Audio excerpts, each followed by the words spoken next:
Hello, welcome to Inspiring Women with ADHD. I'm Renee Allen, the host of this podcast. Excited to be here today.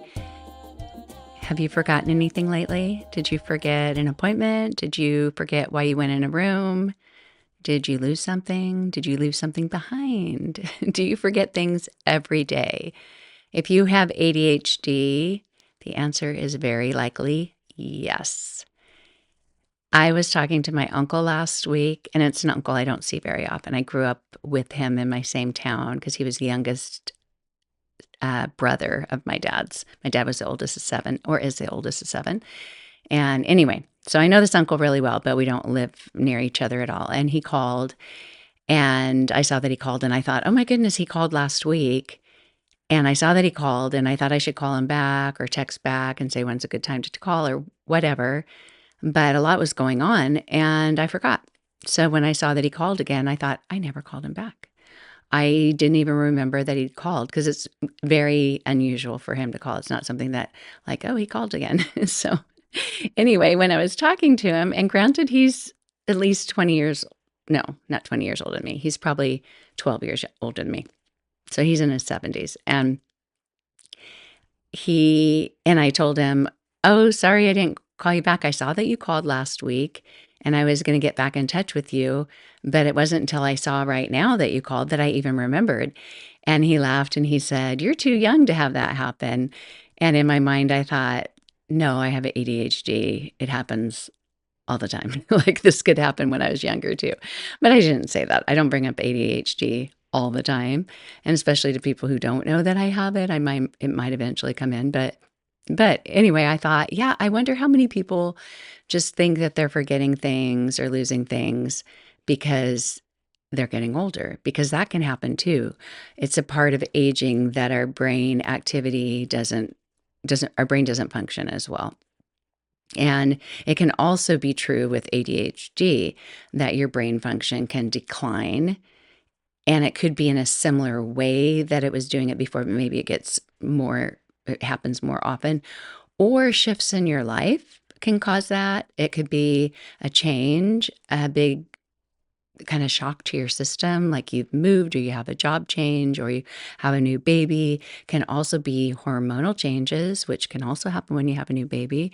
And you may be able to look back in your life and see, yeah, I've always forgotten this, and this, or I used to forget a few things, but now I forget a lot of things, or, whatever those stair steps are that you can see in these, kind of these, what do you call it? It's a moment in time where you think that's a key time. I'm sure the word will come back to me later, but where you can just go, yeah, that's when I started losing track of paperwork, or when I started whatever it is. I always thought I was good with paperwork until I got married. And is that because something was different in marriage? I was taking birth control pills, something like that. That's a hormonal shift, right? Or could it be that I was trying to manage more? When I was in high school, I had school papers. I could keep my binder organized. In fact, I really love that. It's like cleaning out my purse. I really love that kind of organizational task. It wasn't that hard. But if I really think about it, how does it work if you have a problem with paperwork? And a lot of women with ADHD do. It is an area of organization that can be really challenging and overwhelming, and the piles can grow. And you might have piles of clothes that grow, or piles in the kitchen that grow, or on your bathroom counter. It can be all kinds of places, but paperwork is a super common one. And if I think about when I got married, I started being in charge of the bills.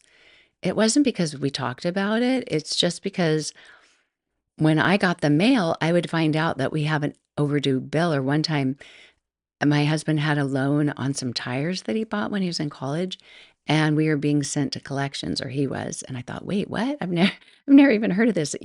Younger kids talk about adulting like no one taught us this. Well, no one. I didn't know about collections, but it didn't sound like a good thing. And I called them, and they said, yeah, he was late on a few payments, and it was since we gotten married. And the address, he did get the address change right, but when he got the mail, he took the envelope and put it in a drawer in our house. I didn't know the mail was going in that drawer. We had some drawers in the living room. It was the basement of a house, and it wasn't even a drawer I ever looked in. We didn't have a lot of stuff. So when I realized all these bills were going in there, I was just like, oh, we can't do this because this might need to be paid. And so then, we caught up on that bill. But I just thought, I think I'll take over the billing and handle that. And then I just remember being stressed every month. And that was back before computers. So we actually got a bill in the mail. We had to keep them all in one place. And I got an accordion folder. And just seeing the accordion folder, if I see any accordion folders today, I get a little stressed out. It's triggering. That's my kind of triggering. Is just thinking of paying bills. And then once we got computers, we had to remember all these passwords before you could save your computer on your computer, which was brilliant that they did that. They made it so you want to save your password. Yes, please. Because I had a cardstock piece of paper, which I don't even think was a piece of paper. I think it was a gift box. You know how you can get a gift box with, like for shirts or clothing or something, and it's like cardstock, but it's shinier and it's thicker. And I think I cut that out into, I love to cut things. I love to cut paper.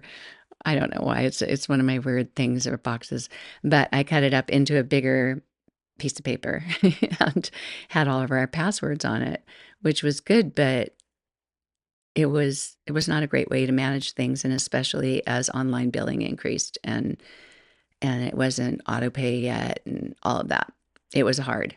But even now with auto billing, that can be hard to manage. If you have ADHD, have you ever forgotten to pay a payment or even to set up the auto pay? Or have you forgotten to change your address or change the credit card number if you've lost it and you have to update it or whatever? If you haven't, I'm so happy for you because it's super awful. It's super awful. It can cost you money. You can pay late fees on credit cards. You can, oh, in fact, I have to do that right now. So, like it's not a billing thing, but kind of is. So, like with Amazon or other places that you shop online, if you want to make a return, they give you a window. And if you forget to take that return in, then a lot of the places there's no way out. You just have to keep those things that were broken or whatever. With Amazon, you can call their phone number. I've mentioned this before. You probably heard me, but you can call them and say, "Hey, I know this was 2 months ago, but I forgot to take it," and they'll give you codes to be able to do it again. I've never had it not work, even years past the time. Uh, Sometimes they'll give you a lower percentage or like lower than 100. They won't give you the full amount back, but that's pretty far back.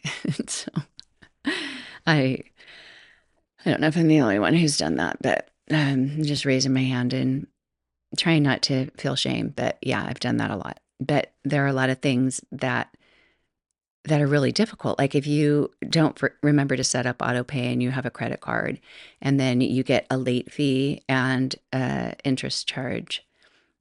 If it's a one-time thing and you call them, they'll take off the late fee and they'll even take off the interest. I'm pretty sure every time I've called over the years, they've done it and it hasn't affected my credit history. It doesn't give me a strike or anything. But yeah, it's not fun. You feel stupid, and especially when you're talking to customer service and you're telling your story or whatever, it doesn't feel nice to forget things all the time. It can add more stress for sure.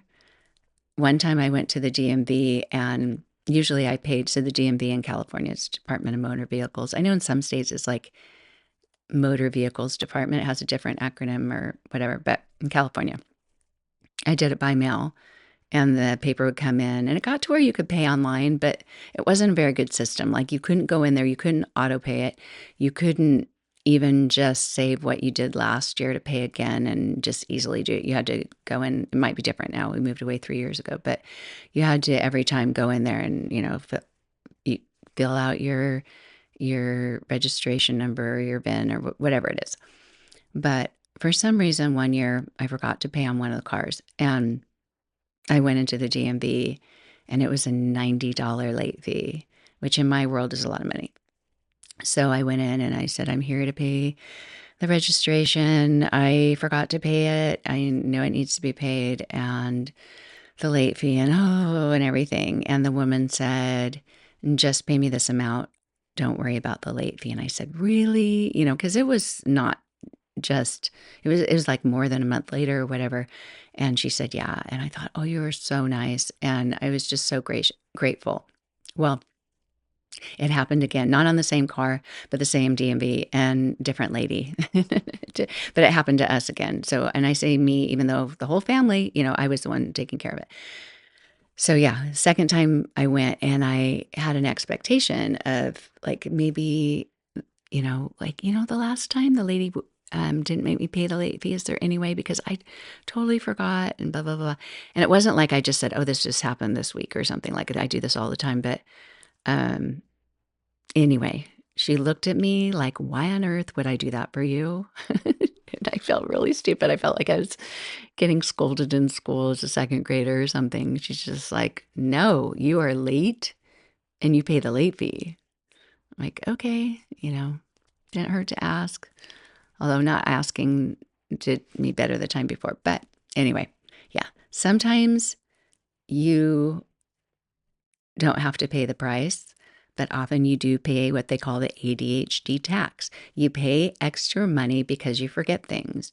You pay a late fee because you didn't return the library books on time, or all kinds of things. One time, we own our house, and my son lives in a house that my husband co-signed for, so we technically own that house. And I've been paying the homeowner's insurance on both houses, even though my son actually pays back. But because he's busy, I don't want to put that on him because it's not an auto pay thing. So I have to set up all of that. But one year, I didn't know because they switched insurance companies on us. And I didn't know that his insurance was leaving the state of Florida. It lapsed. It was a huge headache. It was me on the phone for days, weeks. And new inspections having to get scheduled cost a lot of money. And now every quarter, I'm just like, I'm very on top of it. But the whole reason that lapsed is I was visiting my parents, helping them with something. I wasn't at home. So sometimes when life isn't normal, and sometimes even when it is normal, we forget. And why do we forget? We have other things in our brains. Our brains do work, but they can't retain everything at once. And if you have executive dysfunction, which is part of ADHD, then you have a hard time taking information and putting it where you can remember it later, putting it into action, whether that's 5 minutes from now or whether that's in 4 months, that's in a year. Yeah, on May 1st, I'm going to pay insurance again today. In fact, it's May 4th now. May the 4th be with you. But May 4th, this is the day that his insurance is due. I paid it last night. I'm so happy. I'm so happy. He paid me. I paid it. But it's not an auto bill. I don't even get an email reminder. I get an email once a year that tells me these are the 4 quarterly payments. Why they can't help me out with this, I don't know. I have set it up where I get email reminders and it takes me there. Like I send myself the email reminder. But we have to do things like this to keep ourselves from forgetting. But there are so many things to remember throughout the day, throughout the week, throughout our lives that we're going to always forget something. There may be an ADHD coach or a counselor or someone that you're going to that is helping you not forget anything. I don't have the hope that that will ever happen for me, even if I did go see somebody, because what are they going to walk with me and make sure I remember everything?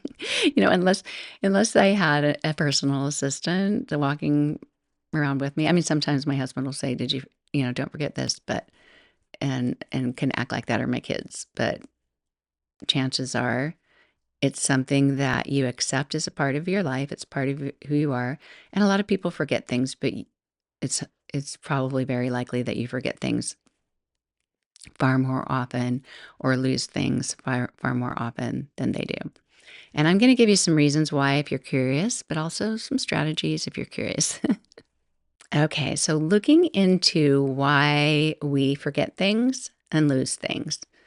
Very similar, right? But I think of forgetting things as information, something that's going to happen, something that we're supposed to do. We're losing things as a tangible item. It has, it's something that we cannot find.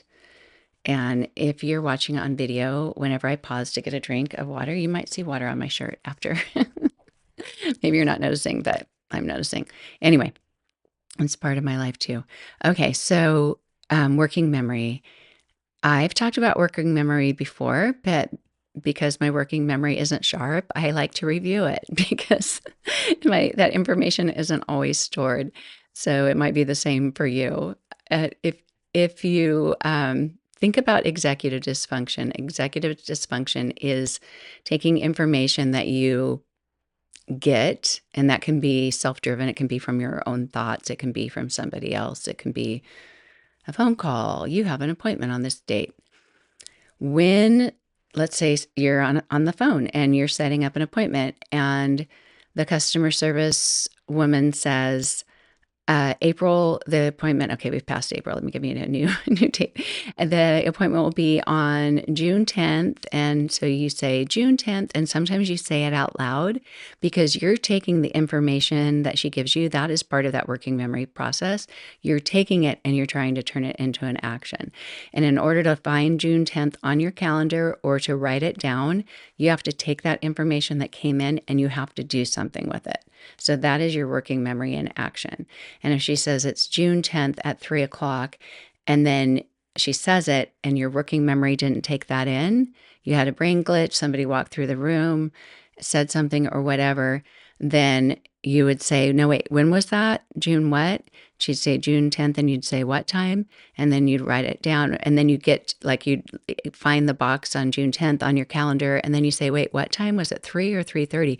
Because you still haven't had that working memory work well enough to get all that information on there. So you might have to ask. And each time you ask, the working memory is working again. That's a new session. So that session could be like 5 seconds, 10 seconds, 15 seconds tops. And if you don't do it within that amount of time, you won't be able to do anything with that information.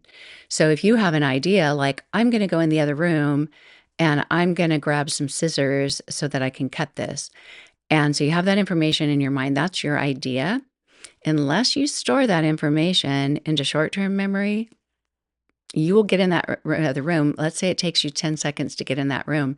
You have not stored that. The working memory has not worked properly. And you get in there and you don't know why you went in there. You go in there and you think, why did I come in the kitchen? Why did I come in the kitchen? Maybe if I walk around, I'll remember. What did I come in? What was I doing in the other room? You go in the other room. You remember what you were doing because your working memory of what you were even working on didn't even carry into the next room. You see that you needed scissors and you go, oh yeah, I need scissors. And then you go back in the other room. And maybe you have a picture of what you just did. You just took a picture of that project that you're working on and that you need scissors. And that picture gets stored in your brain. Your working memory did its job that time. You had a little extra help. It took repetition. You go in there and you grab the scissors. Or you might go in there, raise your hand if you've done that. Why did I come in here? Oh, and then the third time you go in, you're saying, I need to get scissors. I need to get scissors. I need to get scissors. You're saying it out loud so that you will hear it. And you're repeating it so that you will hear it when you get in there because you're not storing it. You can write a note. You can go, I'm going to grab scissors. You can do whatever you want. But that information doesn't get stored because you have executive dysfunction. You need extra help or you need to do it so quickly. Even just if someone's saying to you their phone number and you're writing it down, I found that like if somebody says the number in like 5725, it's easier to remember those two numbers than it is 5725, or in groups of threes or in groups of twos with numbers. When I'm repeating a credit card number or something to somebody, I usually do it in groups of twos or threes, 586455. You know what I mean? Like, I'm trying to say numbers that aren't my credit card number, and now I'm not even doing them in groups of 2s or 3s, uh, but the reason that we do that, if someone told you a number, like, super fast, you're just like, "Wait." It's not only that you can't write fast enough, but you also can't process what they're asking you. So when I go to the pharmacy, and I've I've been going to this pharmacy for a long time, I'm finally getting toward when I'm at the drive-through and they say, "What's your address?" And we lived here for we moved here in 2022, so almost 4 years, but not quite. It's still hard for me to see my address numbers in my brain because it's 5 numbers. That's a lot of numbers in an address. And then my street name isn't a name, it's a like the Northwest, Southwest, Northeast. It's initials. It's not like Blueberry Lane, that's easier to remember. So some things, numbers and letters are hard to remember. Numbers are easier to hear, to process if you've got working memory issues and you have hearing problems. That's why people say N is in Nancy, M is in Martha, or whatever, because a number 7 is easier to hear and get that in your brain than an S might sound like an F. So all these things factor in. If you're on the phone, which we tend to do, be on the phone, or we have to take in information, it can be hard. It can be hard. And then if you make an appointment and you're in the car and you're driving, if they don't send you an email reminder, a text reminder, you're supposed to remember that when you get home because you couldn't write it down. So that can be hard too. Like there's no way. There's no way for me. I probably remembered a few times, but even remembering that I made an appointment, sometimes that information doesn't get stored. We do it and we forget. We do it and forget. We walk in a room, we put down our glasses. I have multiple pairs of glasses because I use them so often. We put down our glasses and we are not storing where we put them. If we have a place that we put them every time we walk in that room, that will get stored because we've defined that one place. And sometimes you put something, I was going to say hide something, but sometimes you actually put something in a new place and you think, this, I'll remember this because this is a better place than it was before. If you've only done it one time, the next time you look for it or somebody asks you where it is, you might say, "Oh my gosh, I moved it and I don't remember where I moved it." Like it made sense at the time. So what would I have been thinking? And you try to think through what your norm would be because you didn't store that information, which is hard, huh? So executive functions for the brain: planning, organizing, remembering, following through. And we think about ADHD as just being like, can you focus? Can you pay attention? But even if you pay attention to something one time, it doesn't mean it gets stored. It's not how the brain works. So, yeah, you do have to pay attention, but do you remember it long enough to do it? Another example, and I hope I'm not giving you examples that stress you out like paperwork and stuff, but being on hold. So you're on a phone call and you call and they give you a menu and they say, you've reached blah, blah, blah, blah, blah, blah. And for this, press 1. For this, press 2. Well, sometimes their intro is a little bit long. And by the time they've gotten to for this, press 3, you think, I didn't even hear what 1 or 2 was. Or you're starting to listen, but then you get distracted part way through their description of what press 2 means. Or somebody walks in the room or they ask you a question or whatever. And all I have to do is just hang up and start again because most of the time they don't give you an option to hear this menu again, which is really nice when they do that, but a lot of times they don't. So our brains don't have the capacity to hold things really long until we store it. And we have to do little tricks sometimes to store it. So it's like working memory is such a temporary little post-it note, sticky note that holds information so we can act on it, like write it down or think, what do they want me to do? Oh, I'll press 2. Now what do they want me to do? Oh, I'll press 3. And we think about it just long enough to do that action of touching or choosing an option or saying, speak to customer service. And then they say, well, we can help you this way. Go to our website. We can do this. Why don't you do this? And I just keep saying, no, speak to customer service. Well, let us know why you call customer service. It drives me crazy. Because even if you do all those things, they don't have the answer. Sometimes they do, but most of the time, the reason you're calling is because you can't get the answer online or on their website. But yeah, so it takes a lot of working memory to endure a phone call like that. And ADHD is very, very strongly linked to having problems with working memory. It's very common. And that can be keeping track of things, even knowing what's in your hand and dropping things, or I'm drinking water and I'm aware that I'm drinking water enough to swallow at the proper time and drink it, but not aware enough to what kind of cup I'm drinking out of and how fast it's going to come out. And then I spill on myself. My brain can't do all those things at once. And this working memory issue can cause you to trip and fall and run over things or into things because you're just not taking in all of those things at once. You're taking in what you're trying to remember, what you're trying to get your brain to do. So, yeah. So if you forget things, it never got stored, or it never got stored in a way that you could find it again. It might be stored in a way where you find it later and then you go, oh, yeah, now I remember doing that. But it wasn't a long-term storage. It wasn't, like my phone earlier. I did the Find My iPhone because I didn't know where it was. And I thought, well, it's really far away.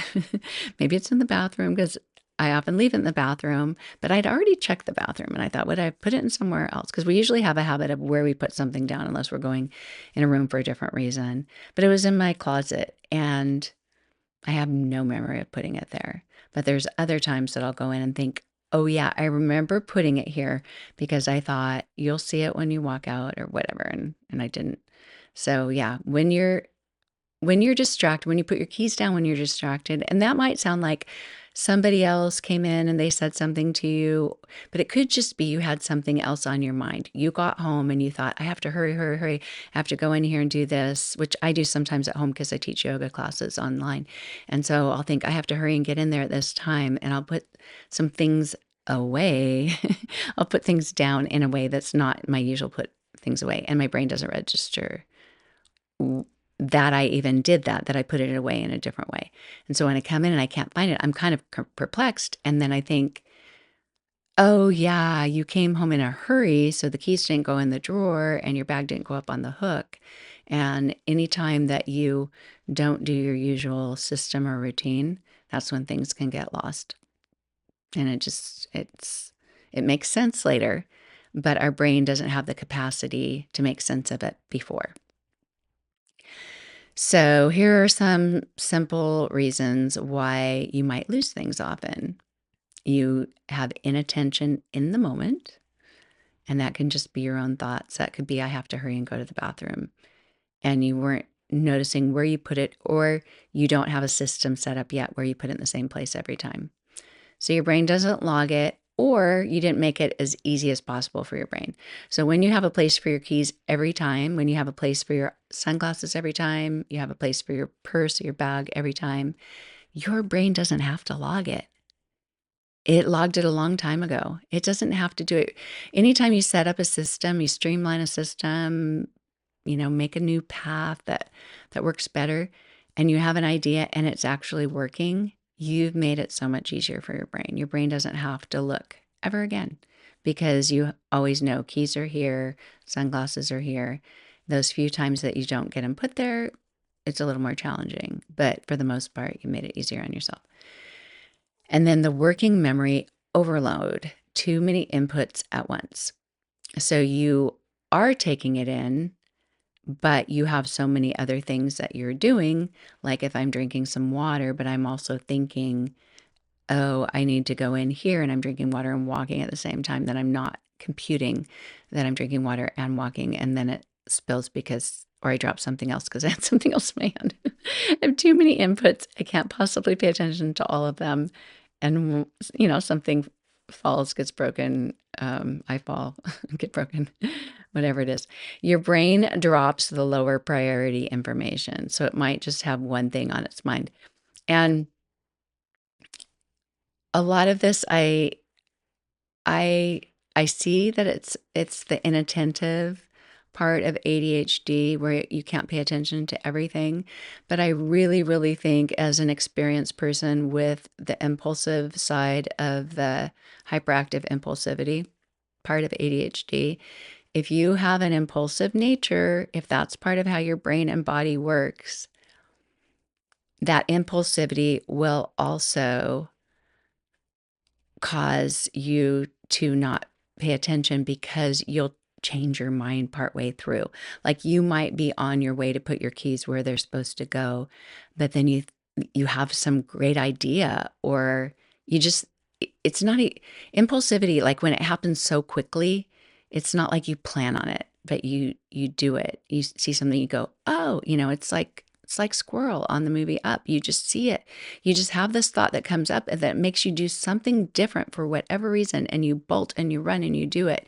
And you might get hurt and you think, then you forget that you're putting your keys away, or you start to do something else. And that's another reason that you don't keep up with it all is the impulses that just happen for who knows why. It's a part of how your brain and your body function. So when you also have a list of things to do and your brain can't keep it all in, that's another reason why you might not retrain it. And let me go back a little bit. Let me go back a little bit, back to working memory and just explaining working memory versus short term memory. I did a whole episode on this, maybe two of them, a long time ago because I find it so fascinating. And yet I have a hard time remembering it. But working memory is so brief 5 seconds, 10 seconds, 15 seconds, maybe tops. Maybe you have, somebody else that's a little bit longer. It can only be extended. It can only be guaranteed that it will happen if you actively rehearse it. So that's why I say saying something in my mind over and over is really helpful. It's also not a no fail. Like there will be times that I turn water on and then I go in another room and I say like, you have water on, you have water on, or whatever it is. I'll say it over and over, but something else can distract me from that. So yeah, anything you can think of to help you rehearse something if you're going to change the environment, you can easily forget.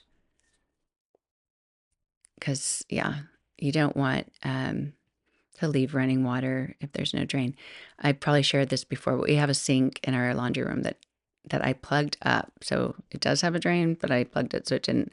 And I was filling it up to soak something with vinegar or something that had some algae or something from the pool. I can't remember. Maybe some pool toys. And I told myself, like, don't forget, like, you're running water, you're running water, you're running water, because we can't flood this room. And I went in the other room, and then my husband asked me a question, and then I talked to him, and then I walked out toward the pool, and we talked about it. We walked back in. I did something else, and then when I saw the pool again, I remembered that I was cleaning pool toys, so something got stored there, right? But not for a while. It got super distracted.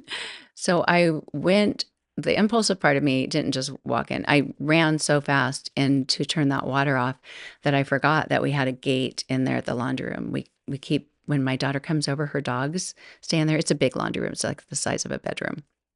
And it has a doggy door. It used to be a multi-purpose room for the people who had it before. They used it for multiple things when they built the house. And so it's really big. And then it has a doggy door. So when the dogs come, they stay in there. The gate was open, but the bottom of the gate has about 2 inches of metal and you have to step over it. Well, in my quickness, because I was so impulsive, like I have to do this so fast without even thinking about it and forgetting that I had to clear that few inches of the gate as I ran in to turn off the water. I tripped, I flew, and thankfully I didn't hurt anything, but because I just kind of flew and landed on my own self on the carpet, but thankfully it hadn't overflowed.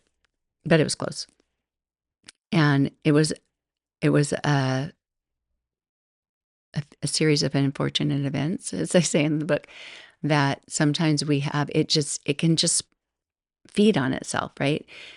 I don't know if that's even it, but it can, if you're looking at the whole pattern of what's going on, you can see how working memory can continue to get in the way of that being a simple process of being able to walk out of the room and go, I can only be out here for a few seconds because the water's running, and then walking back in calmly and not tripping. But different things can take your attention and make you forget because it didn't get stored very deeply. So the working memory didn't help me act on it properly, right? But short term memory is 15 to 30 seconds. It's not a day, it's not an hour, it's 15 to 30 seconds.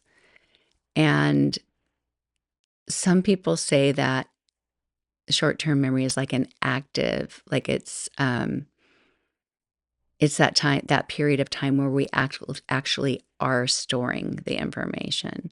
So we have the information, it's telling us what to do, and then we're doing it with that information because it's stored and we're putting it into action. And so our brain's going, okay, it's 357, and I'm writing down 357 because my brain is doing that. The working memory is kind of like this processing part of it, component of getting it to where you can act on it. And then the short-term memory is getting it from knowing what to act on and actually getting your body to do it. Like write on a calendar, go and do it. I know it might seem to be confusing, but without having the attention that you need on it, which means the working memory has worked, or without having repetition, it doesn't get to the short-term memory part of it actually happening. So they're very, very similar, but the short-term memory means you did the job and you got the job done.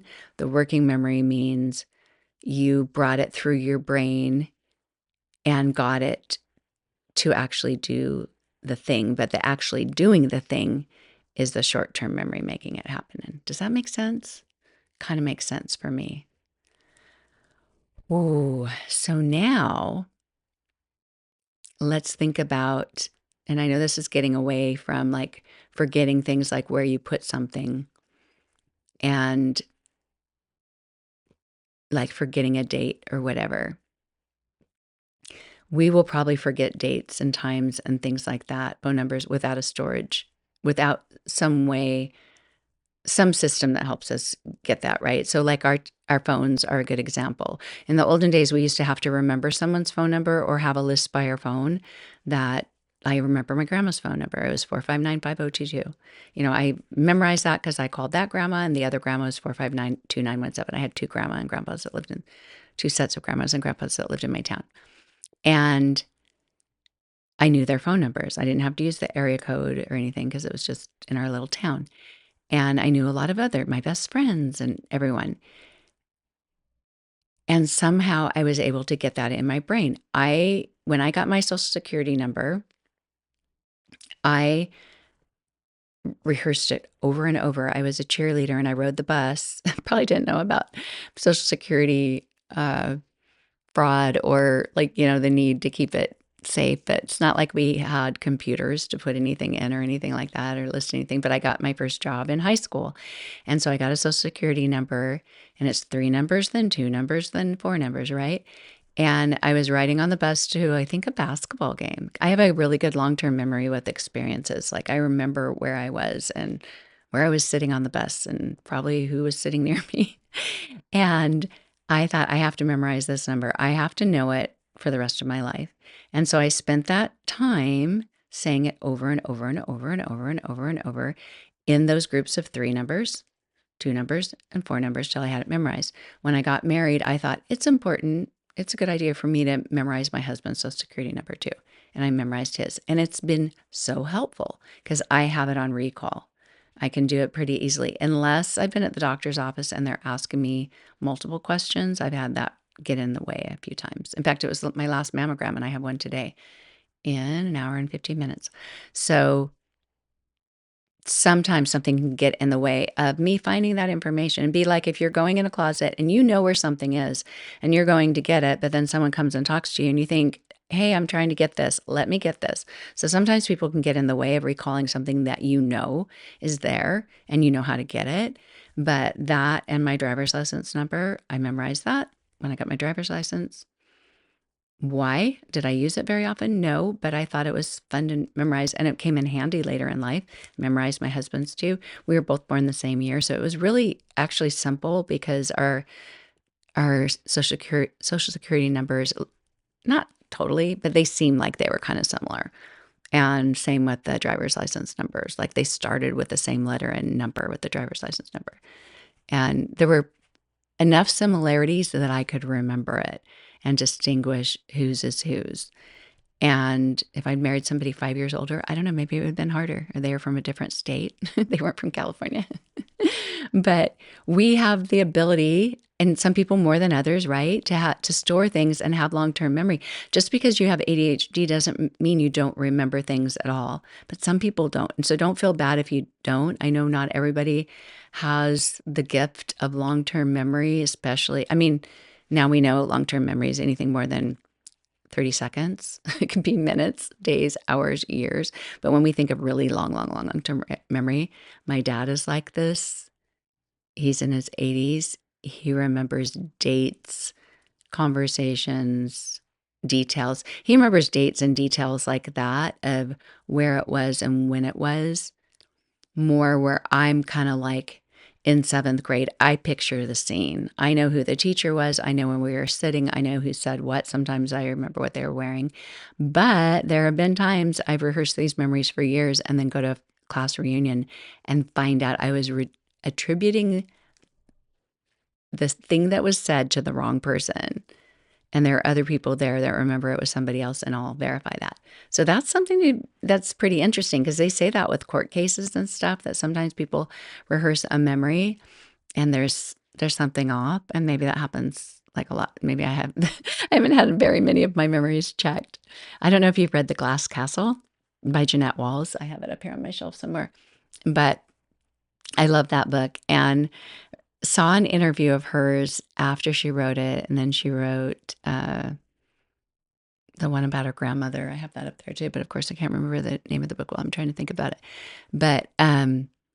But she said in writing The Glass Castle, she has a younger sister and a brother and another sister. So the younger sister is a lot younger. You know how in some families, like in my kids' family, with my children, the first four are born all 2 years apart. They have more memories together in their little chunk of time than with the youngest two, because they were born 3.5, 3.25 years, like apart from the ones above them. So the memories that my younger kids would have of something that my older kids had, my older kids would have more shared memories, right? So with Jeanette Walls, she had her brother and sister that were close in her age, and she would ask them, when she'd be writing about something for The Glass Castle, she'd ask them what they remembered. And the younger sister, didn't have as many memories, right? Because she was a lot younger. She was in the same time frame. And our brains develop and we remember more at certain points of our lives. At least for me, mine started about age 5. But some of my kids have memories to describe a room and stuff at age 2. Some people even younger. It's crazy. But anyway, with Jeanette Walls, there's a story in there where their dad took them to the zoo and they got to pet a cheetah. And let me see if I can remember this, because see, The Glass Castle.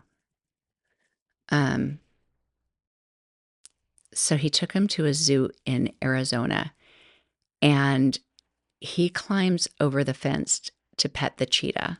And he was very he was a lot crazy. And so Jeanette said that when she asked her brother and sister what they remembered.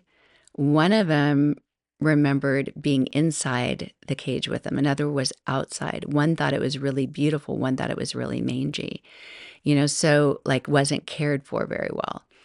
And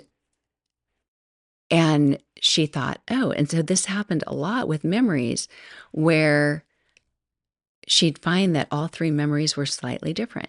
So where is the truth in that? And oh, wait, okay, I was thinking while I was saying this.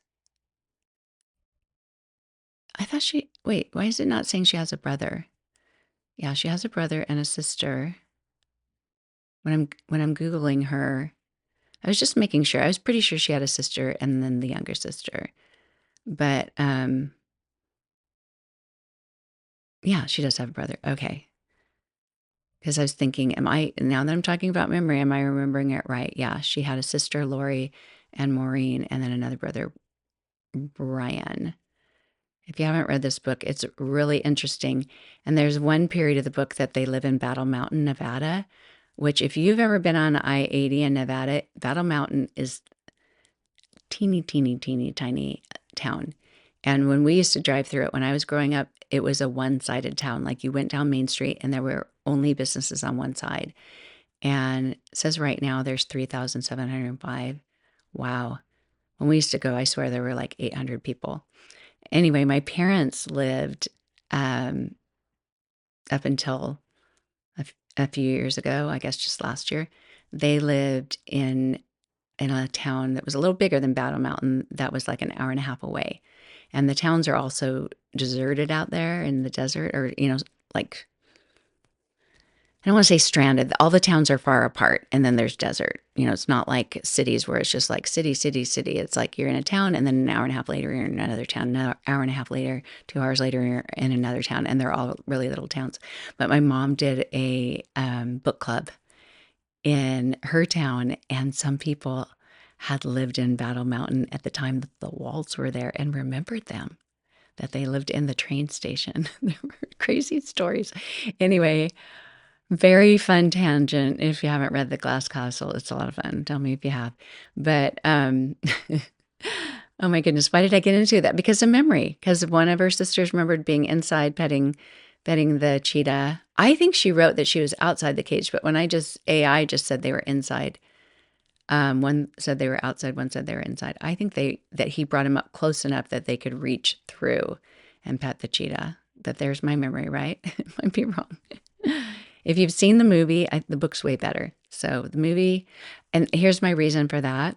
It's just totally unrelated to everything else. But after watching the movie, I thought, why did I not watch like the movie as much? The book was hilarious and yet crazy and hard to read too, but it was a fascinating story. It was a memoir.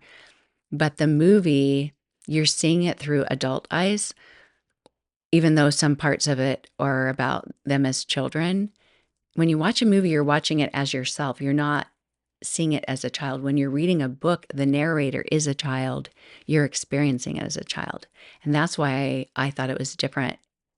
It had a different feeling. It wasn't that the acting wasn't good or anything. It was just like, wow, that dad is not like, that mom and dad are really neglectful, because you're seeing it through the parents' eyes. It's like when I saw Ferris Bueller, I was in college and I was seeing it through a teenager's eyes. And I thought it was the best thing ever. I rent the video and when I come home for Christmas and put it on for my parents to watch, and they thought it was horrible because it was so disrespectful to the teachers and the parents. And I'm like, what? Like, no, it's funny. Like, they're skipping school. What? Like, they're lying to their parents and they weren't things that I would do, but they were fun. I mean, that was what was fun about it. It was outlandish. And of course, it was just very well written, but yeah, it's the eyes that you see it through. Okay. So long-term memory. Let me tell you something. So now that I've talked about two stories, right? Ferris Bueller and The Glass Castle. If you've read The Glass Castle or seen Ferris Bueller's Day Off, when I talked about it, did it bring any pictures in your mind? Could you remember things like the setting or experiences or songs or whatever, Twist and Shout or something in Ferris Bueller? When you have a story for your brain, it's the best way to have a long-term memory, to store it in there. So if you're listening to a speech, a talk, a presentation, a webinar, whatever, and the person is teaching information that you have to retain, laws, principles, ideas that are like have like virtuous ideas or whatever, or these are the 5 things that you have to remember in order to do this. All of that stuff, even me saying short-term memory versus working memory, unless you're thinking of your own experiences or trying to imagine mine while you're listening to this, you're going to have a harder time remembering.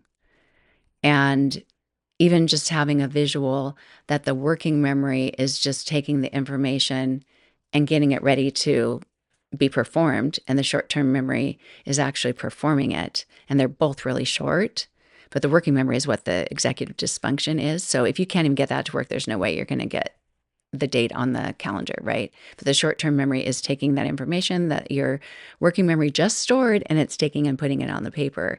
And if you have that visual, you will remember that better than me just reading to you what it means. Working memory is for storage and well, it's for taking the storage. It's a process of taking the stored thing and doing the action. And the short-term memory is the storage. So they're related. There's a little connector point, but short-term or working memory is like get the information, store it long enough to put it in short-term memory so you have it ready to act on. It's very confusing, isn't it? So that's hard to retain stuff like that. But if I told you a story that had more visuals than like not paying homeowners insurance, you're able to think of that better, like a Ferris Bueller and him going to his school and meeting Simone, and or maybe you already knew Simone, she was his girlfriend, but she cut school with him, and the principal, all that. So all of that gives us visuals, and pictures are easier, excuse me, to store and retain in your brain. So long-term memory can last hours, days, years, and decades. Why do some long-term memories stay in there longer? Good question. Maybe our brains were healthier when we were younger. Maybe something happened in between the time we were younger and we were older that made us want to forget. Sometimes people, when they have a lot of bad experiences, they let go of the good experiences and those memories along with the bad experiences. So they forget a lot of things. But so many things can bring those memories back. You might not know that you know every word to a song, and then it's played and you're singing every single word to "If You Love Somebody, Set Them Free, free, free," and once you just start singing it, once it's playing, your brain picks up and it knows what to do. Or you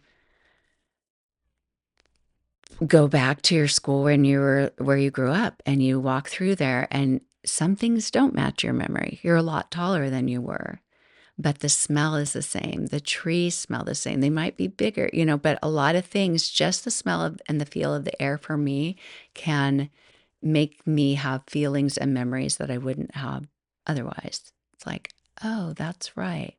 I loved being here. I remember I did this. I remember we played out there. Sometimes things change over time, but smells, sounds, people, voices, even just how important people are in your life. I know we live where we're more distant with texting. We don't have as many phone calls. Hearing someone's voice, and especially being in person with them, can bring back the feelings that were stored. That's a memory, right? A feeling that's stored in your body. It can bring it out. And it's like, oh yeah, this is pretty wonderful. So, and it's funny because when sometimes your brain can get in the way of even making good decisions. Like you want to go somewhere and you plan something out, but then you start second guessing it and you think, no, I don't want to go. I have too much to do, blah, blah, blah, blah, blah. And then you go there And you're like, "Oh, yeah, now I know why I wanted to come here. I'm so glad that you talked me into going. I'm so glad that I made myself come because I love this," you know? And it brings back the joy of being there. Oh my goodness, I am getting closer to an hour, and usually I feel like I've been talking an hour, and now it's getting closer to leave for my mammogram. Go get your mammogram if you haven't had one lately, once a year. But so the reason that long-term memories don't have a fixed time limit is sometimes it's encoded in our brains more effectively than other times. Sometimes we have to repeat it to remember it. My son, when my oldest son, when he was in 8th grade, I think, I had bought him a map, probably at Costco. You know, you see stuff at Costco, and I used to just always buy things from that center section that I didn't plan on buying. And I think they had a map of the world and a map of the United States. So I bought them both, and we put them in his room. Well, he memorized all the countries of the world and then in an alphabetical order. And I remember my husband told him, once you learn it, you have to keep saying it. You have to keep rehearsing it, or you won't remember it. And it's true. If you haven't played piano in a long time, it might be a piece that you used to play over and over to the point that you could play it memorized, like without the music. And I know some people, like my son, well, a couple of my sons play better without the music, or can play more difficult songs without the music than the ones that they read. But for me, I go back to the piano now. It'll come back. It'll come back. Like, my fingers know what to do in the air, but having the control with my fingers and remembering, like, wait, what's the G? What's the E? I have to sit and think about it. I need to practice it to bring it back. And it's the same way with a lot of memories that we have. Some memories, we've relived them and rehearsed them and told the stories again and again with our families. And when we do that, we have a greater memory of it.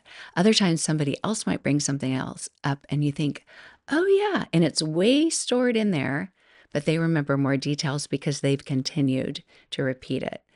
But we also have different brain functions. So some people really just don't have the deep memories of the names of people they knew from college. And if they saw them again, they wouldn't remember them. I'm fascinated by why that is. Part of it, I'm thinking, could be brain function, but can also be, maybe it's a big judgment, but how much people mean to you, because people mean a ton to me. Like, when I interact with people, I super value that. So when I see them again, I'm thinking, oh, yeah, I'm super excited. And then they're more like, and maybe they like me just as much as I like them, but they don't remember me. They're like, yeah, whatever. Okay. But okay. So yeah, I guess I just got validation from that because I just did read that long-term memory depends on how well it was stored in there, encoded, but also the emotional relevance. So yeah, if interacting with people is so much more important to me than it is to somebody else, or I relive a lot of memories of like the golden days of living in this apartment complex or the dorms or whatever. I cried for a million hours on a Greyhound bus on the way home from living in the dorms one summer. Like like the world was coming to an end because I loved it so much. So, yeah. I didn't know about emotional dysregulation back then, but that is a version of emotional dysregulation that for other people, they're like, wow, this was a great time. And then for me, it's like, oh my goodness, I loved it. And then crying for a long time, like hysterically on the bus. But repetition for sure is a big thing. And even in our bodies, I know I'm talking a lot about brain and thinking and what you remember, but your body remembers too. So, like the piano, like my body remembers how to play a song. When my daughter played the same song in piano recital, I could do the notes with my fingers just right here. It knew how to move and what to move. But also, like, if you're physically active, you go running, you do different things. There's some things that your body needs to remember what to do. And maybe not many of you do headstands like I do, but I have to do headstands consistently so that those tissues and my bones stay strong enough to do it again when I want to do it. Because I love doing them, but I don't always have time to do a headstand. But I know it's important, and that repetition of my body knowing how to go up. There are some things I haven't done in a long time, and just the impulsive part of me, like I might last minute, like second guess and change my hand position or something to like to do a drop back bend. I can't talk back bend. So it's important to repeat even things for our bodies and also the meaning of something. For some people, like it didn't have a lot of meaning for them. And so they're not going to store that. And some of us who are super attached to things might have a great meaning. When I did my first yoga teacher training, it was in this yoga studio. It was the first yoga studio that I went to regularly. I still love going back there, even though it's changed owners twice. I don't know if any, but maybe one of the teachers is still there that used to teach. And it's not like I took her classes that much, but I love going in there, and especially because it reminds me of how, to me, maybe not to anybody else, but how to me, how magical that yoga teacher training was to me for that 6 months. It had a great meaning. And so every time I would go back to Santa Cruz Yoga, that's on the west side of Santa Cruz, I would have that great meaning. They had a hand soap in the bathroom that I didn't know what it was, but I love the smell of it. And I later found out it was a Mrs. Meyer's hand soap, but I didn't know what kind, what flavor, smell, fragrance. So I kept trying different ones, kept trying ones. And then one day I was in the grocery store and they had a basil dish soap. They didn't have the hand soap, but they had a Mrs. Meyer's basil dish soap.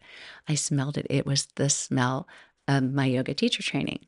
And I don't even know if they use that soap anymore at Santa Cruz Yoga when they changed owners. So if you're following this story, I have bought that hand soap, the refills of it, ever since, like for 10 years, over 10 years. And and even with COVID, I lost my sense of well, okay, I lost my sense of smell for a little bit that 2020 COVID year, but then I got parosmia. I got smell distortion and taste distortion. If any of you have parosmia, if you are curious about what it is, if your taste buds changed and a lot of tastes were super repulsive and you had a hard time eating, that was my long-term effect of COVID. And the smells, I thought when my sense of smell came back, all was good. I didn't realize that most of my smells were distorted, and I couldn't smell that basil soap until like 4 or 5 months ago. And I'm so excited I can. I mean, I've kept buying it for years since 2020, where we are in 2026, because I have an emotional attachment to it, and it has meaning to me. And it makes me feel like I'm a yoga teacher training. So I love remembering things and feelings, and those memories are stored for me. I don't know if anybody else who went to that teacher training, there were 25 of us, 24, 25, depending on when someone dropped out, but I don't know if they have a memory of that. Maybe their emotional attachment, their regulation of that is a little bit different than mine. And truly, because I have a friend, she's also a yoga teacher, fabulous woman, who went to that yoga studio once with me, and she did her teaching training a few years before.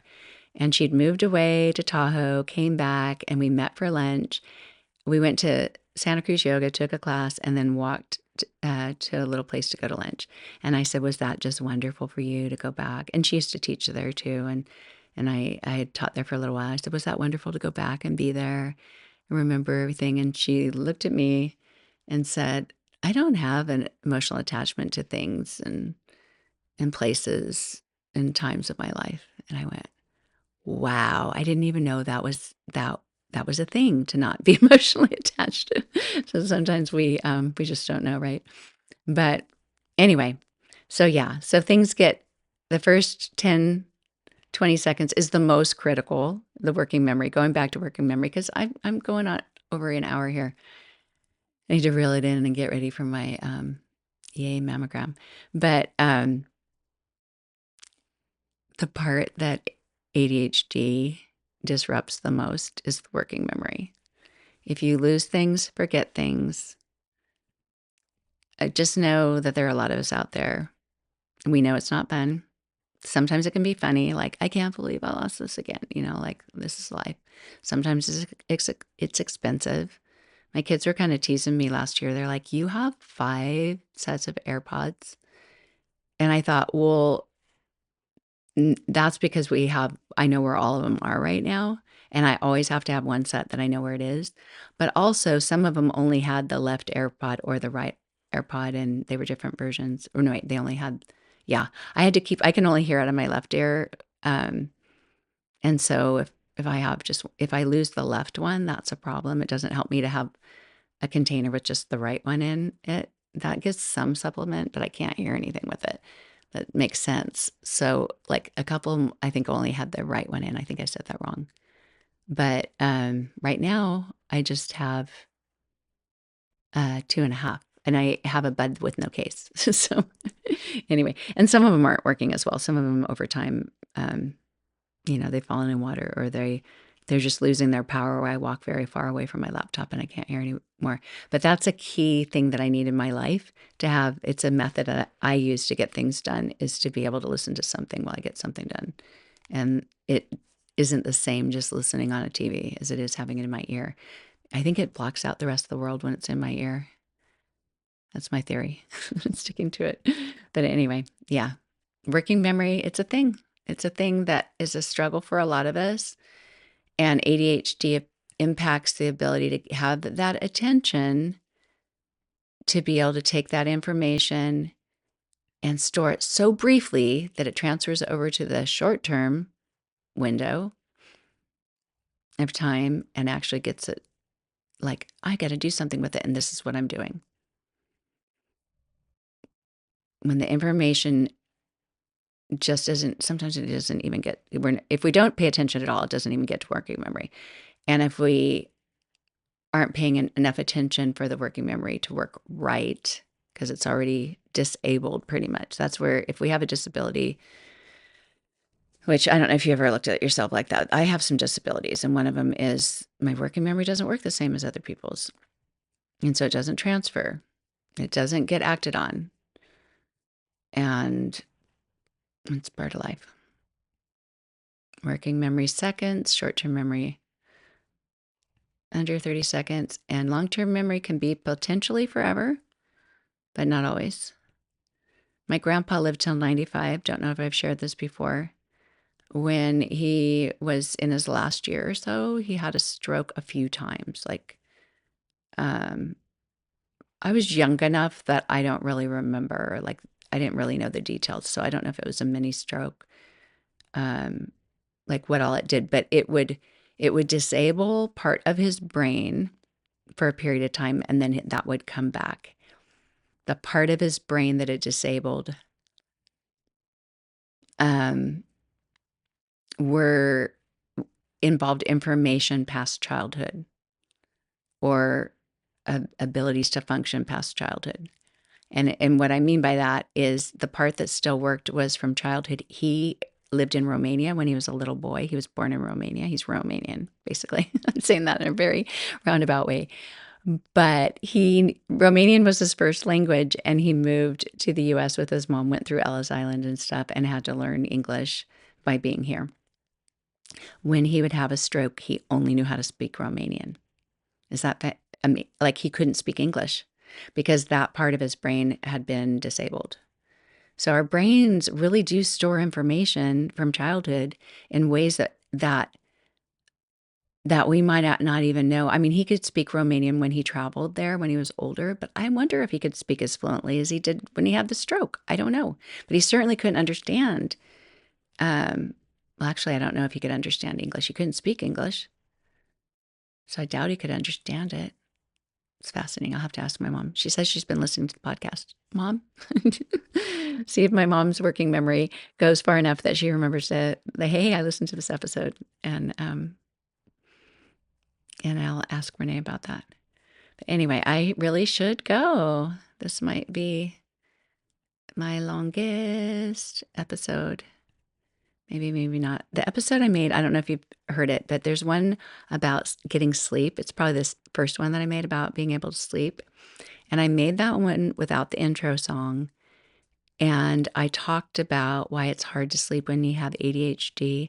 But I also did things, hopefully in a calming voice, because I love to fall asleep to podcasts. And when they have little breaks for commercials and stuff, it wakes me up. So I thought, if I didn't have a song, maybe I had a song at the beginning. I can't remember. I didn't store that in my long-term memory. But I know I didn't have a song at the end because I didn't want it to wake you up. But you can always set a timer on your podcast. But like if you're falling asleep or something. But That one was an hour long because I wanted, sometimes it's nice for me when I need to fall asleep not to have one that might, like, not to have my timer set for 30 minutes, because what if it takes me longer than 30 minutes to fall asleep? But my new range, I think, and I listen to podcasts almost every night when I fall asleep, or an audiobook. I'm usually asleep within 5 minutes, sometimes sooner. Like, I hardly retain anything that I'm listening to in that podcast, and I go back and think, oh, I didn't get very far, which is a good thing. It means it helped me fall asleep. But yeah, you can listen to that episode because you can learn a little bit about sleep and ADHD, but it can also be your Calm app. So anyway, thank you for listening. And sorry I wasn't here last week. I mean, I was here. I had the house to myself most of the week, but I also had visitors, and my husband and sons were on a vacation. And so even though in my pre determined mind, like from a week before, I thought, I'll have all this time in the world, I'll record extra episodes and everything. But I don't even know if I came in this room more than teaching yoga, because I just got so many other projects done, and that was kind of fun. But I'm back now, and that's something I'm happy about. Hope you are too. Thank you for being here, and I will be back again. Bye. Help other women find the show. Rate, review, share with someone you know. Help other women find my show. Rate, review, share with someone you know. Hurry before you forget. Open windows, broken shadows. Frozen dreams are left for tomorrow. Without a cause, no time for a pause.